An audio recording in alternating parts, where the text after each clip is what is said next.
नमस्कार साथियों, 107.8 FM radio जय घोष पर आप सबका स्वागत, अभिनंदन। आपके साथ है आपकी दोस्त समरीन। कार्यक्रम शुरू हो चुका है राज्य की रसोई। और जैसे कि आप सब इस बात से वाकिफ़ हैं कि हम अपने कार्यक्रमों में आपको तमाम तरह की कलाओं से, संस्कृतियों से, परंपराओं से आपकी वाक़फ़ियत कराते हैं, रूबरू कराते हैं उन शख्सियतों से जो इनसे जुड़े हुए हैं। और इसी सिलसिले को आगे बढ़ाते हुए आज हम आपकी मुलाकात करा रहे हैं राहुल शर्मा जी से, नमस्ते। जो कि जयपुर से जी। ताल्लुक़ रखते हैं। और आज उत्तर प्रदेश में आप जयपुर का जायके का जो है वो मज़ा लेंगे। साथ ही साथ ये जो प्रोडक्ट्स बनाते हैं या जिस तरह का इनके प्रोडक्ट्स हैं, उनकी ख़ासियत ये है कि वो आज के वक्त में पारंपरिक खानों से भी बिल्कुल। जुड़े हुए हैं, सेहत से जुड़े हुए हैं। क्या कुछ है, सारी कहानी जानेंगे इनकी ज़बानी। राहुल जी, नमस्ते दोबारा बहुत आपको। बहुत जी। शुक्रिया हमारे साथ जुड़ने जी। के लिए।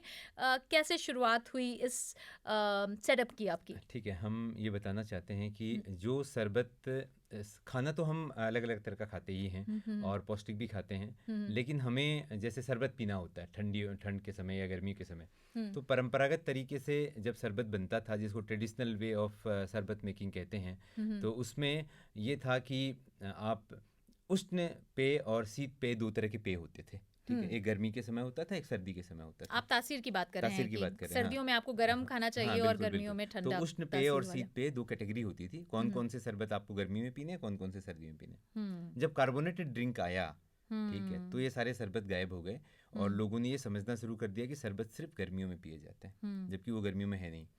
जब हुँ, आप 365 दिन कार्बोनेटेड ड्रिंक पी सकते हैं, हुँ, जब आप आइसक्रीम खा सकते हैं, जो कि हुँ, आप जानते हैं कि स्वास्थ्य के लिए अच्छी नहीं है, तो ये स्वास्थ्य के लिए अच्छी होने वाली चीज़ को हुँ, आपने रसोई से बाहर क्यों निकाल दिया? हुँ, ये उन लोगों ने निकलवा दिया, अगर हुँ, हम कहना हुँ, चाहें इस हुँ, बात को। हुँ, तो अभी जो बाज़ार में शरबत मिल रहे हैं, एक तो सबसे बड़ी चीज़ ये है कि उसमें चीनी होती है, ठीक है? हुँ, और चीनी नहीं खाना चाहते बहुत सारे लोग, और हुँ, चीनी स्वास्थ्य के लिए अच्छी भी नहीं है। ये शरबत जो बने हैं, ये मिस्री में बने हुए हैं, सबसे बड़ी पहली बात तो ये है कि मिस्री हुँ, में बने हुए हैं। दूसरा जो तरीका है ट्रेडिशनल, उसमें किसी भी पदार्थ को उबाला जाता है, हुँ, डिस्टिलेशन नहीं होता, हुँ, वाष्पीकरण से नहीं बनता।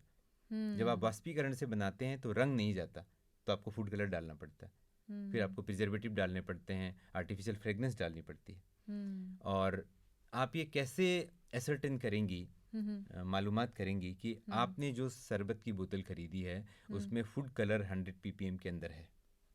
ये आप नहीं हुँ, मालूम कर सकती, बिल्कुल। क्योंकि ह्यूमन कंजम्पशन के लिए वो 100 ppm से अंदर होना चाहिए। हुँ, लेकिन बहुत बार ऐसा हुआ कि जब जांच की गई तो हुँ, 2000 ppm तक पाया गया, तो आपके स्वास्थ्य के लिए अच्छा नहीं है। तो ये हुँ, सारे शरबत जो आप देख रही हैं, हुँ, हुँ, ये इसी फिलॉसफी पर बने हैं। हुँ, इसको कहते हैं the lost legacy of traditional शरबत मेकिंग। हुँ, जो परंपरागत तरीका गुम हो चुका था, कार्बोनेटेड ड्रिंक के बीच में बह चुका था, हुँ, उसको हम इकट्ठा करके वापस लाए हैं आप लोगों के लिए। हुँ, और इसमें किसी भी पदार्थ को हम दोबारा इस्तेमाल नहीं करते। जैसे हुँ, खस के शरबत को बनाने के लिए खस की जड़ों का इस्तेमाल होता है, हुँ, और वो एक ही बार इस्तेमाल होता है।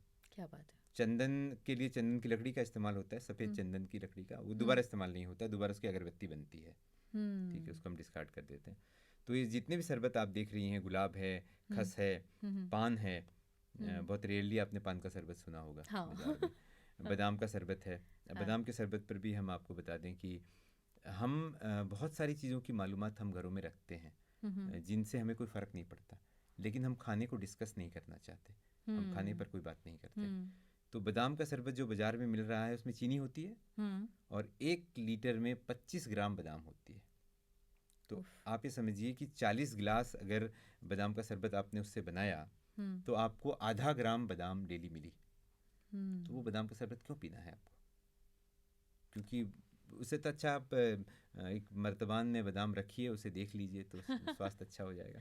राहुल, तो आपने ये यहाँ जो पर शरबत है, 5 जायके रखे हैं। जी, ये गुलाब है, ये बादाम है, जी, ये आपका पान पान का है, है और उसके पास में गुलाब और फिर खस। हाँ, जी, इसमें एक गुलाब जो है वो ख़ास ये जयपुर का। खास गुलाब है। इसके बारे में बताएँ आप? इसको ये कहते हैं कि हुँ, हल्दी घाटी का नाम आपने सुना होगा, जहाँ हुँ, हुँ, महाराणा हुँ, प्रताप ने युद्ध किया हुँ, राजपूताना को बचाने के लिए अकबर के हुँ, खिलाफ। हुँ, हुँ, तो वहाँ हजारों योद्धाओं ने अपनी जान दी है।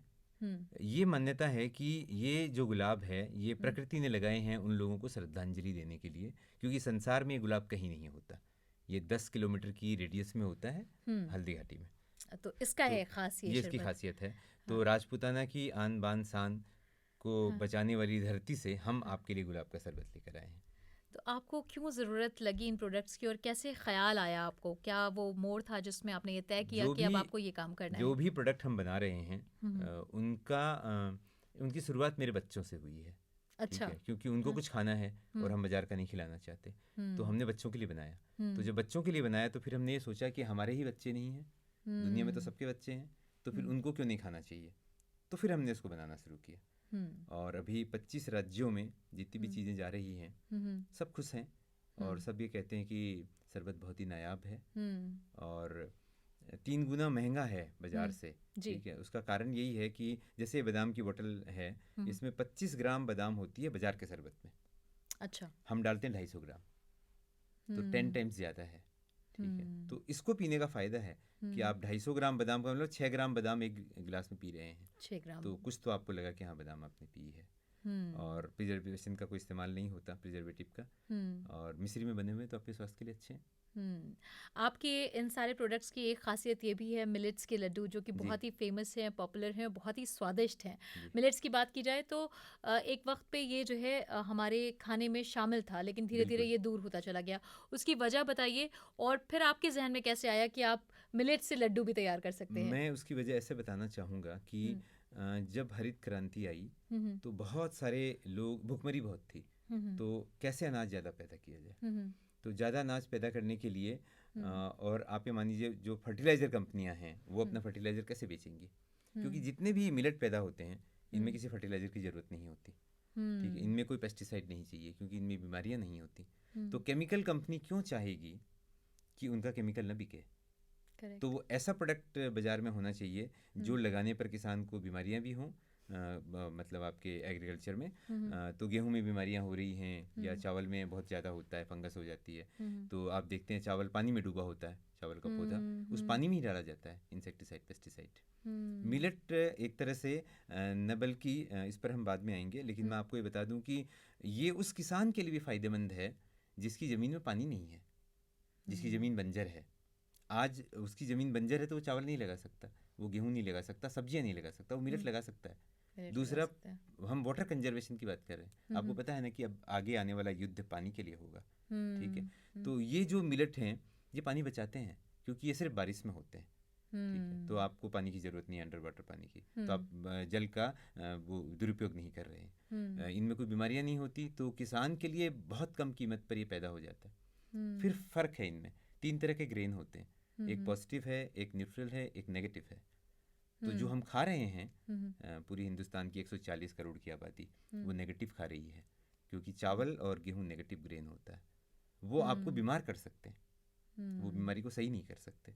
कुछ न्यूट्रल होते हैं, हुँ, और ये जो मिलेट हैं 5, जिसको हम फॉक्सटेल कहते हैं, बर्नयार्ड हुँ, कहते हैं, और ब्राउन टॉप है, हुँ, कोडो मिलेट है, ये जो हैं हुँ, ये पॉजिटिव मिलेट हैं। ओके। इनका एक प्रोटोकॉल है कि अगर आपने 2-2 दिन इन अनाज से बनी हुई खिचड़ी खाई या हुँ, इनकी रोटी खाई, हुँ, तो आपकी बहुत सारी बीमारियां सही हो जाती हैं।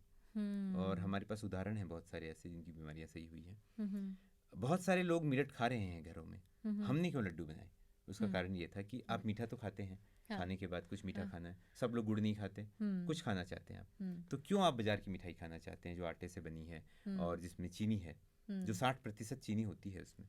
हुँ, तो जब प्रधानमंत्री महोदय ने ये कहा कि हुँ, मिलेट ईयर है, हुँ, हुँ, तो हम एक आज्ञाकारी बालक की तरह हुँ, हुँ, हमने सोचा कि मिलेट के लड्डू बनाए जाएँ।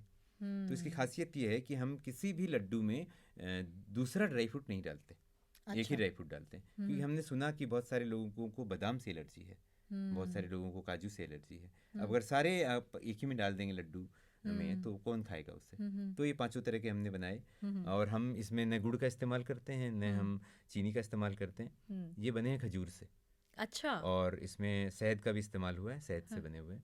क्या बात है। तो अब हम बगैर वक़्त ज़ाया किए जानना चाहेंगे और क्यूरियोसिटी बहुत हद तक मेरी बढ़ भी चुकी है कि कैसे बनाए हैं आपने ये लड्डू? हाँ, अब इन लड्डुओं का ये हुँ, साधारणतया जैसे लड्डू बनते हैं वैसे नहीं बनते ये। हुँ, इसमें मिलेट को 8 घंटे भिगोना पड़ता है पहले। हुँ, ठीक है, हुँ, आप 8 घंटे भिगोएंगे, उसके हुँ, बाद उसको थोड़ा सा मॉइस्चर उसका सुखा लेंगे किसी हुँ, चद्दर पर डाल करके, आधे घंटे हुँ, पंखा चला करके। हुँ, उसके बाद उसे पीसेंगे आप। आपको अच्छा, बाहर से ये लगेगा कि मिलेट गीला है, लेकिन जब आटा पीस करके बाहर आएगा तो वो सूखा होगा। अच्छा, ठीक है, हाँ, हाँ, उसको कहते हैं रवा। हाँ, हाँ, और फिर उसको आप ड्राई रोस्ट करेंगे, ड्राई हुँ, रोस्ट करके फिर बनाएंगे। ओके। तो ऐसे अगर आप बनाते हैं तो बहुत सॉफ्ट बनेंगे हम्म। एंड बाकी सेम प्रोसीजर है जैसे बाकी लड्डू बाकी सेम बनते है। हैं। हाँ, उसका एक अनुपात है हमारा हम्म। कि हम 30% से ज़्यादा मीठा नहीं डालते। तो हम्म। खजूर 30% या शहद 30%, हम्म। 40% मिलेट हम्म। और 30% ड्राई फ्रूट, क्या तो बात है। 100% हो गया। आप ये आपका है हम कि गुलकंद आई थिंक ये है नहीं, ये क्या? गन्ने की चटनी है, गन्ना अच्छा। इमली चटनी। ओके। क्योंकि आप देखा होगा आपने शादियों में या किसी भी नमकीन के साथ, हम्म। समोसे हैं, कचौरी है, हम्म। या जो भी आप खाते हैं बाजार में, उन हम्म। सब के साथ नमकीन होती है। हम्म। उसमें फूड कलर होता है हाँ। और उसमें खटास को बढ़ाने के लिए टाटरी होती है, अगर आपने नाम कभी सुना हो जी जी टाटरी का, जी। वो होती है। हाँ हाँ। तो ये गन्ना किसानों के लिए कॉन्सेप्ट है कि गन्ने के रस में, ताज़ा हम्म। रस में बनी हुई इमली की चटनी है ये। क्या बात है। ठीक है, गन्ने के रस की रसावल हमने यूपी में बिल्कुल। सुनी है, लेकिन ये चटनी कैसी है इसके बारे में हमें थोड़ा सा बताएं। गन्ने का रस और और गन्ने का रस है, हाँ। इसमें इमली है हाँ। और कुछ मसाले हैं इसमें। हम्म। और बहुत सारे लोगों ने हमें बताया कि ये चटनी नहीं है, दवाई है, क्योंकि हम्म। उनका गला सही हो गया जो सर्दी लग जाती है आपकी। क्योंकि अच्छा। इसमें बादाम, इसमें काली मिर्च है, इसमें सौंठ है, अच्छा। इसमें दालचीनी है। हाँ तो हाँ। ये सारी चीज़ें हम आजकल कहाँ खा रहे हैं हाँ, तो रसोई इनके में। लिए आपने किन्हीं किताबों का सहारा लिया, नहीं नहीं, रिसर्च किताबों का वर्क सहारा किया? नहीं लिया। हम्म। ये जो गन्ने की चटनी है, ये हमारी एक चटनी देवी है। ठीक है, अच्छा। वो अम्बाला में रहती हैं हाँ हाँ। और वो 70 साल की हैं। हम्म। और हम उनको देवी कहते हैं, चटनी की हम्म। देवी, हम्म। क्योंकि ये उन्होंने बनाई है। अच्छा। और उसके बाद उन्होंने बहुत सारे किसानों को सिखाया हाँ हाँ। और हम भी बना रहे हैं। हम्म। और पूरे हिंदुस्तान में बहुत सारे किसान बना रहे हैं। और हम्म। आपके हर त्योहार के मौके पर या हर नमकीन के साथ हम्म। आने वाले समय में हम्म। यही चटनी मिलने वाली है। बहुत बहुत शुक्रिया राहुल। और जैसा कि आप सब जानते हैं कि बाज़ारवाद के चलते हम बहुत सारे ऐसे स्नैक्स से और बिल्कुल खानों बिल्कुल। से जुड़ चुके हैं जो हमारी सेहत को दिन ब दिन ख़राब और बदतर करते जा रहे हैं। तो आपके पास एक मौका है कि अगर आप अपना खान पान बदलना चाहते हैं, ड्रिंक्स को रिप्लेस करना चाहते हैं, जो कार्बोनेटेड ड्रिंक्स हैं उनको आप रिप्लेस करना चाहते हैं, तो ये शरबत, मिठाई को आप इन लड्डुओं के ज़रिए और कुकीज़ को भी आप रिप्लेस कर बिल्कुल सकते हैं। कर आपने सकते मिलेट्स हैं, की कुकीज़ भी बिल्कुल। बनाई हैं, बिस्किट्स भी बनाए हैं। आप अगर इनका लेना चाहते हैं आप, तो इसके लिए आप ऑनलाइन और बिल्कुल दुकानों ले पर सकते हैं, हाँ, जाकर बिल्कुल ले आप सकते हैं। सर्च करें, आपको ये प्रोडक्ट्स अवेलेबल मिल जाएंगे वहाँ पर। तो दूसरी चीज़ एक मैं और कहना चाहता हूँ हाँ जी। आपको, कि जब हम कार्बोनेटेड ड्रिंक पीते हैं हम्म। तब हम मौसम का ध्यान नहीं रखते। हम्म। वही कोला की बोतल हम्म। जनवरी में पी जाती है, हम्म। जून में पी जाती है, अगस्त में पी जाती है, दिसंबर में पी जाती है। हम्म। उनके पास कोई वैरायटी नहीं है। ठीक है, एक ही कोला है, हम्म। वो आप पी रही हैं। लेकिन जब आप शरबत पीते हैं तो हमने लोगों को सुना बोलते हुए कि गुलाब का शरबत है, ये तो गर्मी में पीना चाहिए, हाँ। ठंड में क्यों पिएं। हाँ। तो मैं उन तमाम लोगों को ये कहना चाहता हूँ कि अगर गुलाब आपके पित्त को और चित्त को शांत करता है, तो चित्त और पित्त तो आपका सर्दियों में भी खराब हो सकता है। ठीक है, तो आपको करेक्ट। गुलाब का शरबत तब भी पीना चाहिए। हाँ, ये माध्यम अलग हो सकता है, आप हम्म। उसको ठंडा करके नहीं पिएंगे, दूध में पी लेंगे। ठीक है, हम्म। तो शरबत हमारे संस्कृति का 365 दिन का इंटीग्रल पार्ट है। और अभी करेक्ट। हम देख रहे हैं कि इस तरह के ट्रेडिशनल बने हुए शरबत लोग डेली इस्तेमाल कर रहे हैं। तो अगर आप अब भी अपनी लाइफस्टाइल बदलना चाहते हैं, खाने पीने का तरीका बदलना चाहते हैं, तो ये प्रोडक्ट्स आपके लिए बहुत ही बेहतरीन ऑप्शन हैं। और इसके साथ हमारे इस कार्यक्रम को यहीं पर हम विराम देंगे। अगले अंक में किसी अन्य मेहमान के साथ आपकी मुलाकात कराएंगे। आप सुनते रहिए और देखते रहिए रेडियो जय घोष। जय घोष।